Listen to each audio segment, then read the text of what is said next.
Hi ma'am. Ma'am oil skin ನಿನ್ನೆ ಬಂದು morning routine ಹೇಳಿದೀರಾ, ಅದ್ರದ್ದು ಬಜೆಟ್ ಫ್ರೆಂಡ್ಲಿ ಪ್ರಾಡಕ್ಟ್ ಲಿಸ್ಟ್ ಹೇಳ್ತೀರಾ? ಶೋರ್, ಖಂಡಿತವಾಗ್ಲೂ ಎಲ್ಲಾ ಪ್ರಾಡಕ್ಟ್ ಲೀಸ್ಟ್ ಹೇಳ್ತೀನಿ. ಈ ವಿಡಿಯೋ ಏನಾದ್ರು ಲೈಕ್ ಆಯ್ತು ನಿಮ್ಗೆ ಅಂದ್ರೆ ಲೈಕ್ ಮಾಡೋದನ್ನ ಮರಿಬಾರ್ದು. ಯಾರಿಗಾದ್ರೂ ಯೂಸ್ ಆಗತ್ತೆ ಅಂದ್ರೆ ಶೇರ್ ಮಾಡೋದು ಕೂಡ ಮರಿಬಾರ್ದು. ಇದೇ ರೀತಿ ವಿಡಿಯೋಸ್ ಬೇಕು ಅನ್ನೋದಾದ್ರೆ ನನ್ನ ಅಕೌಂಟ್ ನ ಫಾಲೋ ಮಾಡಿ. Okay ma'am. ಓಕೆ, ನಿನ್ನೆ ಬಂದು ನಾನು ಆಯಿಲ್ ಸ್ಕಿನ್ ಮಾರ್ನಿಂಗ್ ರೊಟೀನ್ ಹೇಳಿದ್ದೆ, ಇವತ್ತು ಬಂದು ನೈಟ್ ರೊಟೀನ್ ಹೇಳ್ತಾ ಇದ್ದೀನಿ. ನಿಮ್ದು ಆಯಿಲ್ ಸ್ಕಿನ್ ಆಗಿರೋದ್ರಿಂದ ಹೊರಗಡೆ ಎಲ್ಲ ಓಡಾಡ್ತೀರಾ ಅಂದ್ರೆ ಡಸ್ಟ್ ಅಬ್ಸರ್ವ್ ಬೇಗ ಆಗಿರುತ್ತೆ. ಸೊ ಹಾಗಾಗಿ ಡೈಲಿ ಮಲ್ಕೋಬೇಕಾದ್ರೆ ಫೇಸ್ ವಾಶ್ ಮಾಡೋದನ್ನ ಮರಿಬೇಡಿ. ಮೇಕಪ್ ಮಾಡ್ಕೊಂಡಿದ್ದೀರಾ ಅಂದ್ರೆ ಡಬಲ್ ಸರಿ ಕ್ಲೆನ್ಸ್ ಮಾಡೋದನ್ನು ಕೂಡ ಮರಿಬಾರ್ದು. ಬೆಸ್ಟ್ ಕ್ಲೆನ್ಸರ್ ಆಯಿಲ್ ಸ್ಕಿನ್ ಅವರಿಗೆ ಸೆಟಾಫಿಲ್ ಅಂತ ಹೇಳಿದೀನಿ.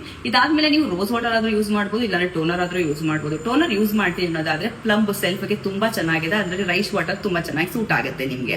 ಇನ್ ನೀವು ಏನಾದ್ರೂ ಸಿರಮ್ ನ ಯೂಸ್ ಮಾಡ್ತೀನಿ ಅನ್ನೋದಾದ್ರೆ ನಿಯಾಸಿಯಾಮೈಡ್ ಅಥವಾ ಸಾಲಿಸಿಲಿಕ್ ಆಸಿಡ್ ಅಲ್ಲಿ ನೀವು ಸಿರಮ್ ನ ಯೂಸ್ ಮಾಡಬಹುದು. ಅದು ಕೂಡ weekly 2 times or 3 times use ಮಾಡಿದ್ರೆ ಸಾಕು. ಇಷ್ಟು ಕೂಡ ಆಯಿಲ್ ಸ್ಕಿನ್ ಅವರ ನೈಟ್ ರೊಟೀನ್ ಆಗಿರುತ್ತೆ. ಲೈಕ್ ಆಯ್ತು ಅಂತಂದ್ರೆ ಲೈಕ್ ಮಾಡೋದನ್ನ ಮರಿಬೇಡಿ. Okay, thank you.